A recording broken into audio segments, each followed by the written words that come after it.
Hello, Neurodivergent Nation. This is Neurodivergent Doctor, and this is my lovely wife, Angela. And we were on the news a little while back. And we were on the news because something really incredible happened. So we wanted to tell the story because we actually never told the whole story. You guys are the first ones to actually hear this whole story publicly, but the whole story is 10 times crazier than what the news told. So we want to tell you right now. As you know, I'm autistic. I have ADHD also. What about you? Same.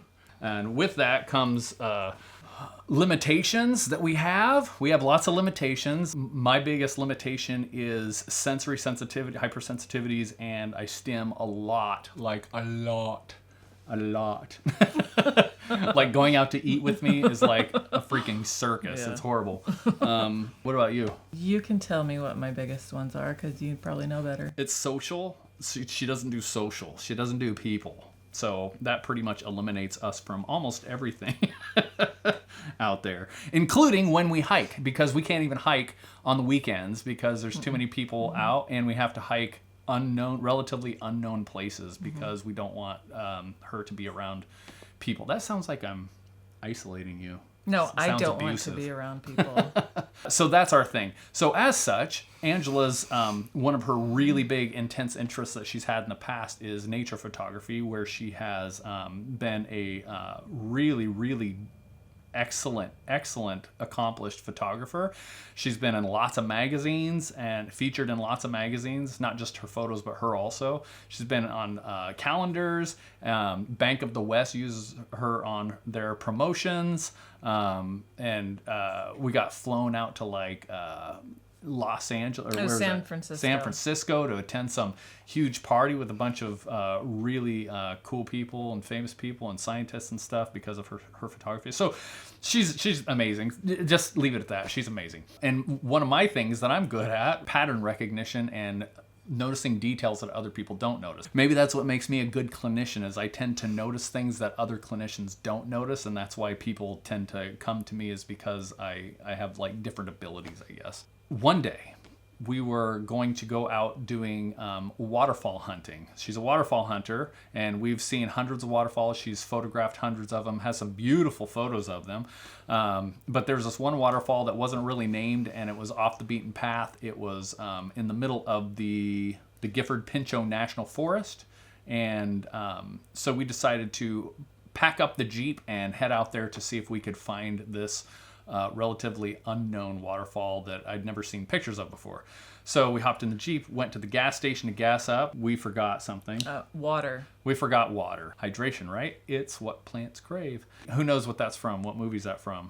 Wait, don't say it. They'll know. They'll put it in the comments. What movie's that from?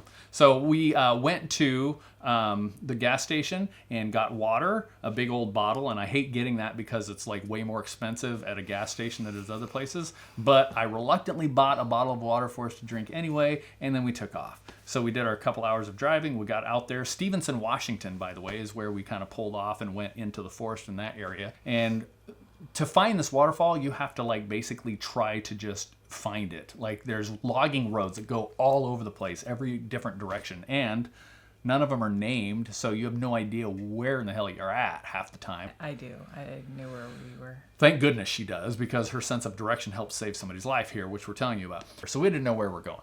However, the weird thing is there was other cars out there driving around, other trucks and stuff that were out there. I don't know what they are doing, hiking, looking for gold. I don't know what they're doing, but so we're traveling along this dirt road, and we are almost to the destination where we're going, and off to the side, I see something that looked kind of strange, but didn't really look strange. It was a dirt bike, a really nice dirt bike too, but it was just laid on its side, off the side of the road, like somebody had laid it down so they could go down to the stream down below. It's like a big embankment that goes down to a stream. And so people could go down there, and that's what I thought anyway. Just go down there, swim a little bit, have a nice picnic, do a little hiking, stuff like that. So it didn't look unusual. And apparently it didn't look unusual to anybody else because there's a few cars. There's a few cars passing by. Nobody thought anything of it, so it was just there. So we passed it and like, that's weird. Well, you also said, should we stop? And I was the one driving, and I'm like, no, I need to get to this waterfall. Yeah. If it's still there on our way back, then we'll stop. but it stuck in my mind. It stuck in my mind, one of those tism tingles, and I couldn't get it out of my mind. So we stopped. We got to the place where we're gonna go find this. We went and we found the waterfall, didn't we? I don't remember. It was so good that she doesn't even remember seeing it. It seemed like I was frustrated the whole hike though, and just wanted to leave. Yeah, it was weird. Even though we're out there for a couple hours. And that's the weird part, because you never want to leave when we go out places in nature, because nature is like her place. That's her home is nature. So for her to want to leave, that's really weird. I didn't really want to be hanging out there much either. So we finally found the waterfall, and it was like buried in grass, and it was off the beaten path again. So we didn't even actually take photos of it. That's the weird part. We've taken photos of everything, everywhere we go. It was underwhelming, that's why. Yeah, and we didn't take photos of this. Maybe we were pissed. I don't know, because we spent 2 whole weekends now trying to find this waterfall, and we did. And when we got there, it's like... So we... And the other thing is, so we had this bottle of water with us, but neither of us drank it. And we it were was like, hot, It was too. hot outside, and there's bugs, and it was just irritating. So I was just lugging around this water the whole Well, time. I was saving it for you. I was really thirsty, but I was just saving it so you could have some. That was so nice of you. I know. Even though I was saving it for you. So we hopped back in the Jeep, and we started our trek back. And as we were going back, this is only like maybe 2 hours after we passed by the first time. It's about 4 p.m. now. 4 p.m. in the evening. And by this point, all the other cars that were out in the area, they'd already headed back, because it was way out there in the middle of nowhere. So we're headed back, and then I see that motorcycle again on the side of the road, and I'm like, what? Like, So I'm like, I'm pulling over. So we pull over, and I hop out, and I go over, and I take a look at the motorcycle. Everything looks fine. The motorcycle's not messed up. The dirt's not messed up. It's just a nice bike, just sitting there. And I'm like, should I steal it? No, I'm just kidding. I didn't think that. Shut up! So anyway, I'm like, well, let me just make sure everything's okay. So I went over, and I looked over this embankment that goes down to the stream, and about 40, 50 feet down there, there's a guy, and he's laying there on this big old boulder, a flat boulder. It's probably about 6 or 8 feet, and it's flat, pretty flat. And he's just laying out there, and he has like things next to him. He's got like his backpack and a few other things, on this side. So it looks like he's just chilling there, and he's just laying. He didn't have his hands overhead, but he's laying. And so I poke my head over so he can see me, and I'm like, "Hey, you okay down there?" And he goes like this. He looks up and he goes, and I'm like, okay, he's cool. So I don't want to like interrupt anything that's going on. Maybe he's meditating. Maybe he's sad. I don't know what's going on. So I'm just like, I'll just leave him alone. He seems cool. So I walked back to the Jeep, but something again just didn't seem cool. It didn't seem right. So I was like, I need to go back. So I went back and I looked over again. I'm like, are you sure you're okay? And I yelled down there, and he looks back and he goes like this. And I'm like, oh crap, he's actually not doing well. So I scurried down the mountain and went down to him and chatted with him for a sec. He could barely talk because apparently his lung had been punctured. So he didn't have the ability to like yell for any help or anything like that. And he said that the day before, so 24 hours before, he was out riding his motorcycle, and he came around this corner on that dirt road that we were on, and he hit a little divot in the ground, and his motorcycle popped it right there and catapulted him off. Anyway, it catapulted him off, and he flew into the air, which must have been like 30 feet in the air, and he hit this big old huge tree branch, and he hit it so hard that he knocked the tree branch off the tree, so the tree branch went flying. And he went flying down into the creek and hit a boulder in the creek so hard that it knocked the boulder loose and moved the boulder over. And then he landed in the water in the creek. Yeah, that's crazy. It was totally crazy. So I would have been dead. I would have been totally like mincemeat all over, splattered all over the place. But he was in one piece. And so he was laying there. He was knocked unconscious. When he came to, he was cold, wet in the middle of this creek. He climbed himself onto this boulder and then laid there. And this is what he told me while we were sitting there. Anyway, he said he'd been there for 24 hours. So I was like, holy crap. Anyway, when he was laying there on the rock, I could see he had stuff around him, but everything was empty, basically. He didn't really have... He was just there, you know? But he had his iPhone cord wrapped around his leg and tied with sticks on each side because he'd shattered his leg. He shattered his hip. His lung was punctured. He said his back was broken. He was paralyzed and he couldn't move. And he was just in bad shape. Like, the dude was messed up. And he had motorcycle gear on to begin with. His helmet was laying in the stream still. And so he basically took an inventory when he was up there of what he had with me. It's like, do you need anything before we take off? And he said water. That's what he said. So he'd been out there without water for 24 hours. He was severely dehydrated. Like, water is life, right? Like, the thing is, we were out in the middle of nowhere. Yeah. So I don't know how we were going to get help. No, we didn't have cell service. There's no cell service at all. And I didn't know where I was at. We had to drive out to the entrance. The It was like Gifford-Pinchot National 7 to 9 Forest. miles. We had to drive out. Yeah. And call emergency. Yeah, so we hopped in the Jeep and just booked it as fast as we could. The thing that sucked is when I told him, all right, we're going to go get help because there's no cell service out here, I could see his disappointment. And later when we met with him, he was like, oh my gosh. Like, his heart sank when he said I was leaving. But I didn't know where I was at, and she knew where she was at, but I still thought it was best if we both go and get help and then make sure that we come back to the right place. And so, yeah, we both flew in the Jeep. We got cell service, called for help, and then we waited only about 15, 20 minutes or so. Yeah, they wanted us to meet them at the entrance so we can take them back to where this guy was. Yeah, because there's no way they would have found him either. So we waited. Search and rescue showed up, a whole bunch of emergency vehicles, and so it was like a long parade of emergency vehicles flying back as fast as we could back to where he was.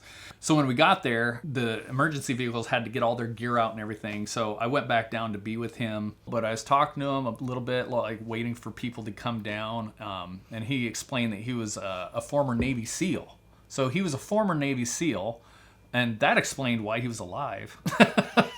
So when he drug himself back up on the rock, he took inventory of everything he had, and he didn't really have much of anything. So he decided to, he was bleeding profusely from his leg. I think he had a compound fracture. So he did whatever he needed to do to give himself first aid. But he'd been there for 24 hours with a tourniquet on his leg. And if that will pretty much kill your entire leg. Pretty much. I mean, that's rough. So he tried to keep his leg alive as much as he could throughout the night. So rescue crew got down there. The sheriff and I and the sheriff's deputy and I and one rescue guy put him in this gurney thing and shipped him up the hill. Which was really hard because, again, he had so many broken bones and so much internal injuries going on, so much bleeding going on, that it was like hard to move him without just him being in excruciating pain. So he got back up the hill, went back out to the main road where Life Flight was waiting, and Life Flight picked him up and took him to Portland, Oregon, where he was in critical condition for I don't know how long. But it was pretty rough. It was touch and go. We didn't know if he would make it or not. But he did make it, which is cool. So because he was a Navy SEAL, the news stories picked it up and went with it all over the world. That was cool. Australia, the UK ran stories on it. And attention be drawn to this guy who gave so much. He was not only a former Navy SEAL, but he was also a firefighter before that, and he had saved like people's lives and things like that. So I was like, we were so honored to be able to like play a hand just in helping him keep his life going, you know. He went into recovery mode, trying to fix himself, lots and lots of physical therapy, and many months later, he invited us to have lunch with him so he could thank us in person, which was really cool. So we drove out to Stevenson, Washington, and met him at some really cool cafe. When we sat down with him, that's when he told us like the rest of the story. And the story is nothing like what you think it is. So what had happened, he is a DB Cooper file, what would you call that? When you're like philic, when you're attracted towards something, like hydrophilic, water, you know, Okay. Anyway, he really liked D.B. Cooper's story and the whole lore that goes along with D.B. Cooper. D.B. Cooper was a guy in 1972 who hijacked an airplane and demanded $200,000 in ransom. And over Oregon, he hopped out. But legend has it that he lost the money somewhere in that fall. They think that it's some guy named something McKay or some Mormon Sunday school teacher from Provo, Utah, who's this former Navy SEAL. Using satellite imagery and a whole bunch of different stories, he thought he kind of like narrowed down the area where it was. So that's what he was doing out there on his dirt bike, is he was out there going toward an area where he thinks he narrowed down where D.B. Cooper's treasure was. So that's what he was doing out there when he had that accident and flew off and hit the tree and hit the boulder and spent all night out there. So we'll explain the rest of the story now. This is the most incredible part. So he was laying on the rock and he prayed a lot. All like after he regained consciousness, laying on the rock, he prayed a lot to God. Like, okay, like basically he was saying, God, this is probably not my time to go. I hope it's not. If it is, then I've had a great life, but if you can save me, please do. And so one by one, cars would go throughout the rest of that day. I guess he heard a couple cars go by, nobody stopped. So he had hope that he was going to be saved, but when night fell, that's when he kind of started to be like, oh my gosh, like he knows what it's like to be at night after a major injury out in the middle of the forest and then still not be saved. So I guess he was saying basically he thought he was a goner at that point, but he was going to try to stay alive anyway. So he stayed alive the whole night. He said that was the coldest night he's ever experienced ever, right? Yeah, and so for somebody who's a Navy SEAL, like you train in frigid waters, like freezing waters, and like that's how you train. That's just your thing. Like to say that's your coldest night, that's incredible. Because I mean the injuries along with being wet, it's fall, it's cold. Like that dude, he said it was miserable. It was the worst night of his life. He's laying there and he spends all night out there alone. He made it till morning. And then the next day he had hope. He's like, sun's coming out. That's good. Somebody will probably find me today. I mean, his dirt bike's up there on the road, right? Somebody's got to stop. But it didn't look weird, so nobody was stopping. So one by one, cars went by throughout the day. And with every car that drove by and didn't stop, his hope weakened. It lessened until it came to the part where it was, he said it was about 2 o'clock, I think is what he said, 2 p.m. And he was like, he's only got a few hours of daylight left, and he knew he couldn't spend another night out there. Now I'm getting emotional. He couldn't spend another night out there all alone, so he was basically praying to God, and he said, basically, God, if somebody doesn't come by 24-hour mark, which is about 4 o'clock, I'm going to go ahead and end it. And I'm going to go out on my terms. It's been a great life. I appreciate everything. He said what he was grateful for. But he... So anyway, he said at that point that if somebody hadn't come along yet, then he was going to take his own life and end it all at that point.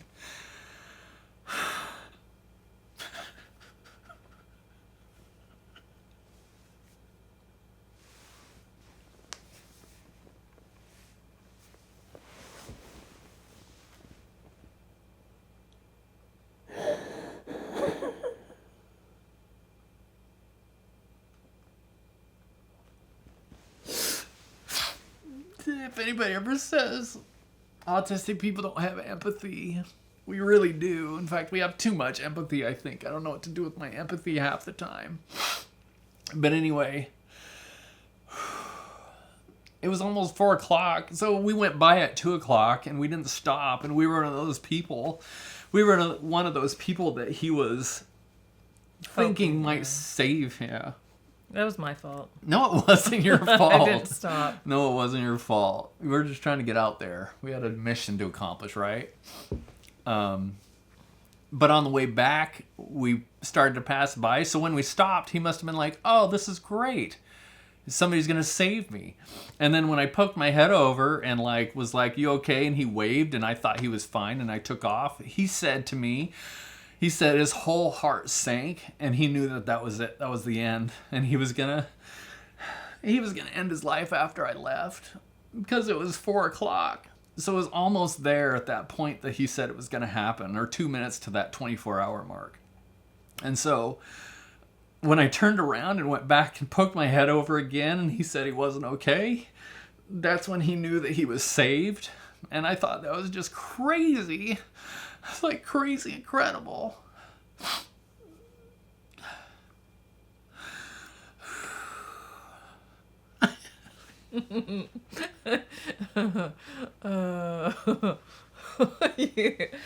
You're making me like I can't. I can't if I okay. I gotta stop. I can't stop.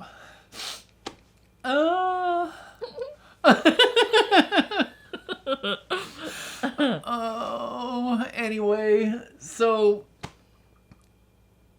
us going back like 2 minutes before he was gonna end his life, and then coming back again, that pretty much saved his life, I guess.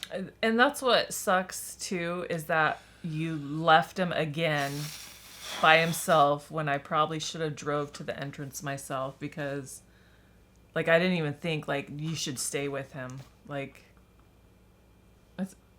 I feel so bad for that. That sucks. I feel bad too. I didn't even like think about it until like we were driving. I'm like, yeah. It sucks. I was like, we probably should not left him alone, because I think he was going in and out of consciousness. Yeah, he was messed up pretty bad. He was really bad. It was so bad. They didn't even know if he'd make it to the hospital. I'm a person who, like, 7 years ago, I, like, went through a severe faith crisis where I was, like, really, really, really religious my whole life. Well, like, from teenage. Like, religion used to be, like, my number one, like, intense interest for, like, 25 years. And I studied the religion I was part of, and my wife was part of. We were both part of the same religion. A really high-demand religion. It really requires a lot of you, and it was, like, it shapes you. And so when I went through this faith crisis, it, like, completely switched everything. And so I don't know if I'd call it a crisis. It was an awakening, a faith awakening. But after that, I became atheist. I basically stopped believing in anything that had to do with spirituality or God. But I've got this experience here that I'm like, this is so far beyond statistical probability and likelihood of things like that happening. So like, it was not only like going back to a place that we decided to scrap because we didn't think there was anything for us, but it was also like other stuff that happened that all made this all come together. Well, it was going back to the same place, the water thing, and all he wanted was water. Is that what you're talking about? That's all he wanted was water when I saw him. And so, yeah, the water that we didn't drink, going back to a place we didn't want to go to. Just stopping when you see the motorcycle. Yeah. Everybody else was passing this guy's motorcycle up. And the 2 minutes before he was going to take his life. Yeah, and like then right there at the last second. Yeah. And then not only that, but you can go back even further. Like, who is going to go out and like go waterfall hunting with like tiny ass waterfalls out in the middle of nowhere? Like nobody. That's why it's never been photographed, because nobody cares about it. But apparently she did. She cared about it, so she drug our asses out there to do that. So that was good. And then my attention to detail noticed like problems that were with it, and so it was, even to this day I can't even tell you what it was about that whole scenario that made me like think that something just ain't right. I can't tell you what it was. When I was super religious, I called it the Holy Ghost, the Holy Spirit, whatever you want to call it. But you've always had that. I have always had that. I have never had that. Yeah, it's crazy. So I don't know what it is about you, or what I don't know. I don't know, but I'm just glad that we found the dude. The Red Cross picked up the whole thing, and where they gave us awards for being wilderness heroes. Because we were just at the right place at the right time. But again, there was all these things that happened, serendipitous things that like we can't explain. that led us to that exact point at that time. And it almost like you could tell like it was the sort of weird M. Night Shyamalan movie where, you know, everything makes sense right there at the end. But this time it didn't have to do with aliens. Or maybe it did. No, I don't. I don't know. It was just a super wild story. We kept in contact with him after that, and really seems like a nice guy. He was super cool. He deserved to live, basically. And I'm glad that we could have a part in helping him do that. And I'm glad that we've got Autism that helped her want to be a photographer and go out in the middle of BFE and photograph a stupid waterfall that nobody cares about. But there's a really cool one on the way too, though. That was worth looking at. Oh, as was we there? drove past it, yeah. The one that goes over the bridge, the wooden bridge. Oh, I don't remember that at all. See? There, I forgot the name of it. It was right in front of me and I didn't see it. It's been a while, but that one's highly photographed. Is it? Yeah. So I want to know from you guys what do you think? Like, do you think that was just the tism that saved him, or was it divine intervention? Was it aliens? And does anybody else have tism tingles, or is it just? Yeah, do you have the tism tingles like I do? I don't even know how to explain it. It's just again, they're not real tingles. They're not like ooh, you know. What are they? Describe it. I don't know. It's just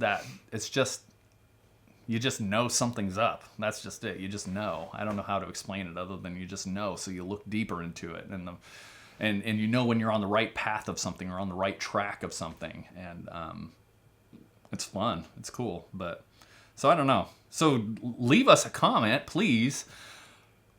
Let us know your experience. Have you ever had anything like this happen to you? Have you ever do you ever think like autism saved somebody or like saved something or helped you out in some way, or is it just a disorder that totally screws your entire life up? I don't know. I just want to hear from you, or if you think it's a religious thing or a spiritual thing. I do not think spirituality and religion are the same thing. I think they're totally different. Because I'm very much not a religious person at all, like organized religion. But the spirituality side of things is something I'm getting hold of again. Starting to have a new relationship with spirituality after the whole faith crisis thing or faith awakening. I'm trying to figure that out. So it's kind of wild you guys are on this journey with us as we do that too. So I don't know. Do you have anything else to add? You're just talking really loud. Oh, sorry. I'm talking really loud, she says. I do that a lot. I don't know my own volume. Sorry. My brain is done. We're the neurodivergent couple, and we hope this helps you in your tism-tingled neurodiverse universe.